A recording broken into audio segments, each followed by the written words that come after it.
The home side looking really to seal their place in the quarter-finals, but more than that, you feel, to be able to really turn it on against Galatasaray and go into the quarter-finals in some kind of form.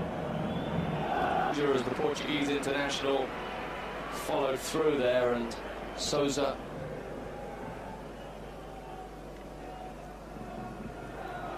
lovely work down the left again. Here's danger. Heinrich, there's players everywhere, and there's a goal. 4 grey-shirted Dortmund players in the box, and in the end it was a question of which of them would the ball go to. They went to Butt, and there were no buts about his finishing. Very accomplished indeed, and Vladimir Butt, the Russian, makes it 1-0 after a lovely ball that released Heinrich down the left-hand side. Look at that. Beautifully done once more. For the second time in 3 minutes, Heinrich was free. The only difference was this time his ball was a telling one. Butt was in the right place at the right time. He had 2 colleagues behind him. So, very little chance for Volkan in the Galatasaray goal there. And I don't think they can complain too much about going a goal down here. It's been coming for a long, long time. Volkan is going to be a busy man for the rest of this match, you feel. In it comes. Oh, and no one's bet it, and it's in! Did it cross the line? I think it did, and Heiko Herrlich has made it 2-0. The defence stood and watched as Herrlich rose, glanced the header, it struck the inside of the post, and Volkan was just statuesque, rooted to the spot. He finally scooped it out, but it was too late.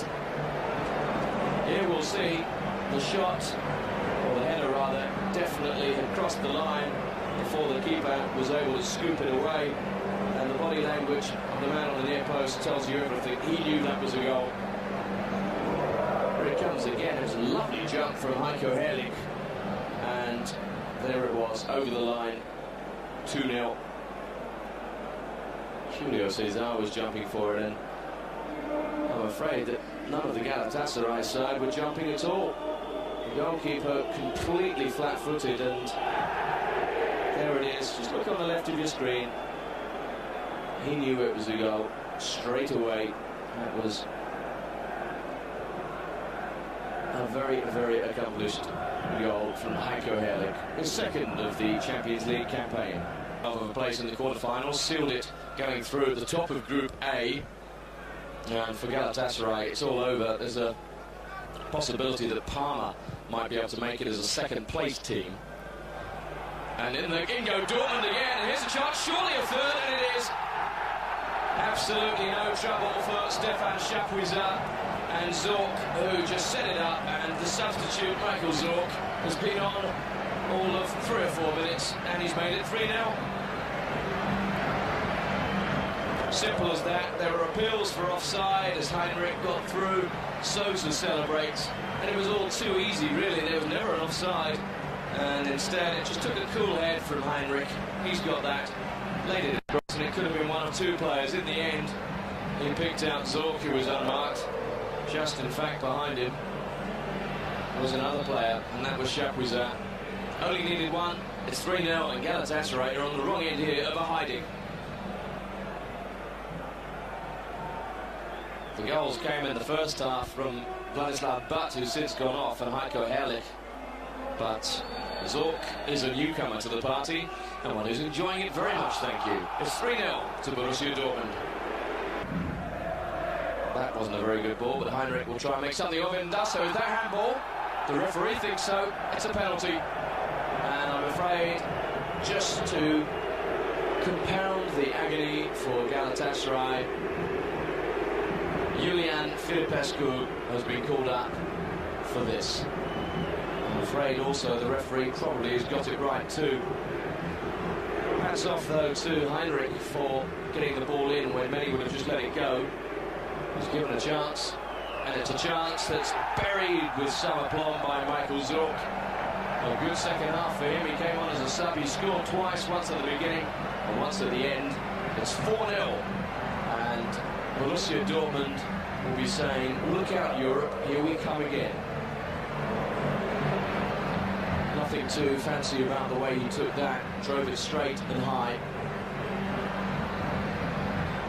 2 goals for Zorc to add to those earlier in the piece for Butt and Herlich. And the 2 in this match are in fact the only 2 he scored. We haven't seen much of Michael Zorc so far in this qualifying competition. Won by Arif for Galatasaray.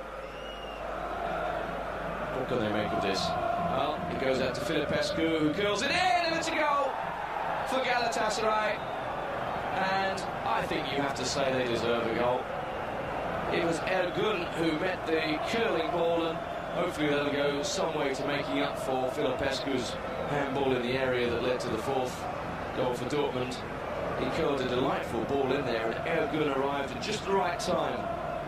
There was no way the keeper was going to stop that. The power on the header from Ergun was such that Klose had no chance. Did everything right, headed it down, and up it went into the back of the goal. Just about over. Maybe he wants to see every second used up at stoppage time, quite rightly so. Has a quick glance at the watch and playing things by the book. And finally he calls an end to it.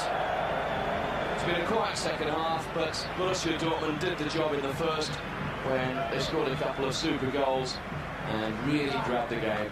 One of the scorers in the first half there, Herlich, but it was a substitute, Michael Zorc, who dominated the second.